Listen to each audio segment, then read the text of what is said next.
اپنے برے پیشواؤں وہ حرام ہے، ان کے قریب آپ نے جیسے شراب کے قریب نہیں جانا، زنا کے قریب نہیں جانا، ویسے ہی باطل کے پیشوا، باطل پیشواؤں کے پیچھے آپ نے نہیں جانا۔ یہ برائی کا باطن ہے نا، جو برائی کا باطن اس کے پیچھے بھی نہیں جانا۔ اچھا، کیا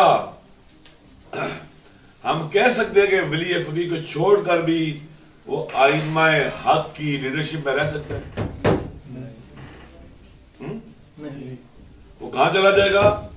ائمۃ الجو وہ اوباما کے پاس چلا جائے گا، وہ ڈیوڈ کیمرون کے پاس چلا جائے گا، وہ زرداری کے پاس چلا جائے گا، وہ رواچی کے پاس چلا جائے گا، وہ ڈیوڈ کیمرون کے پاس چلا جائے گا، وہ زرداری کے پاس چلا جائے گا، وہ رواچی کے پاس چلا جائے گا۔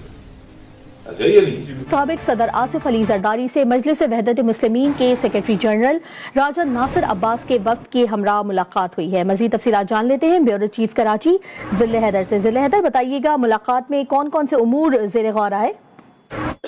جی بالکل، یہ ایک اہم بیٹھک سمجھی جا رہی ہے سیاسی حلقوں میں۔ اسلام آباد میں یہ بیٹھک ہوئی ہے، زرداری ہاؤس ہے، جہاں پہ سابق صدر آصف علی زرداری اور مجلس وحدت المسلمین کے سیکرٹری جنرل راجہ ناصر عباس اور تنظیم اعوان پاکستان سندھ کے صدر فاروق اعوان بھی شریک تھے۔ اس کے علاوہ جو وہاں ڈسکس ہوئی ہے وہ ملکی سلامتی کے لیے اور دیگر امور پہ جو ہے آئندہ ساتھ چلنے کا اندیہ بھی دیا گیا ہے کہ دونوں جماعتیں آئندہ انتخابات سے لے کر ملکی سلامتی کے دیگر امور پہ جو ہے وہ ڈیوڈ کیمرون کے پاس، وہ زرداری کے پاس، وہ رواچی کے پاس۔